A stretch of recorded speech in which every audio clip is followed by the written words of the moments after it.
Where your treasure is, there will your heart be also. God has given us unlimited treasures in His Word. Every time we open it, we can discover a new treasure or admire an old one. What will we find today? Let's dig in.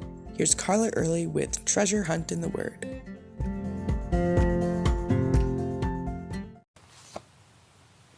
When you were a kid, did you chafe under the limitations you were given and think, or even say, I can't wait till I'm grown up and I can do whatever I want?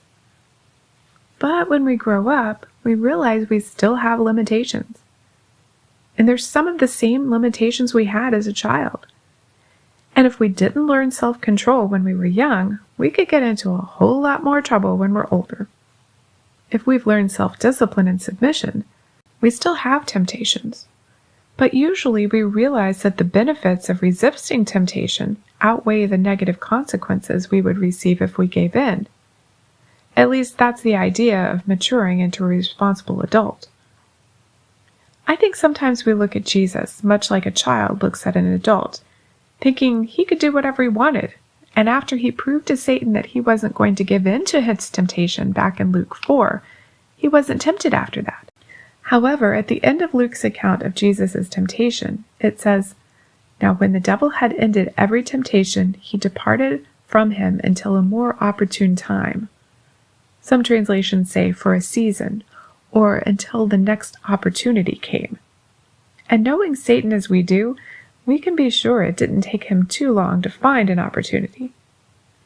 Those opportunities aren't always highlighted in Scripture, like they were in Matthew 4 and Luke 4, but we can be sure the devil tempted Jesus throughout his ministry.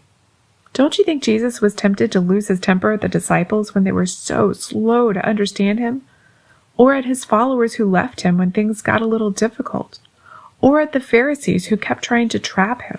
And wouldn't he be tempted to selfishness when people kept showing up to be healed when he'd been healing and teaching all day and just wanted a break? We see the devil showing up when Peter tries to rebuke Jesus for saying he's planning to die.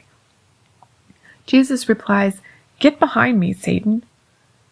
And in the garden, we see Jesus struggling but winning the battle against temptation when he says, Not my will, but yours be done. But we see Satan using his same old tricks as Jesus was on the cross. He tempted Jesus the same way he had when Jesus was in the wilderness at the beginning of his ministry. As Jesus had been fasting in the wilderness, the devil had tempted him to turn rocks to bread to relieve his physical suffering.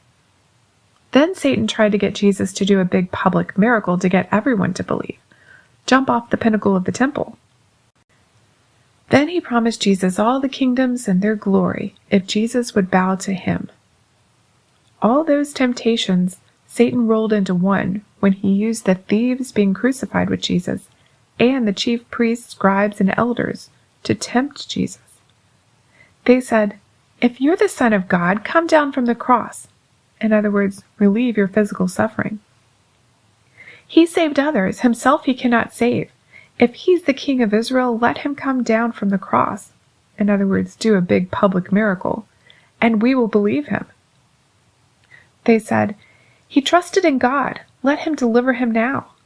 In other words, Satan knew Jesus' death on the cross would be the final nail in his own coffin. So he did everything he could to get Jesus to do his will instead of the Father's. Yet Jesus chose to reject those temptations because of his love even for those who put him there. He knew the benefit of obedience far outweighed the suffering of that day. Now Satan is still using the same temptations with us. But as Jesus did, we need to see through his schemes and realize that the benefits of obedience to God far outweigh the allure of temptation. How is Satan tempting you today? What will you choose? You can contact us at treasurehuntintheword@gmail.com. We'd love to hear the treasures God has given you through His Word. You can listen to other episodes at our website, which you can find in the description below. Thanks for listening, and remember, where your treasure is, there will your heart be also.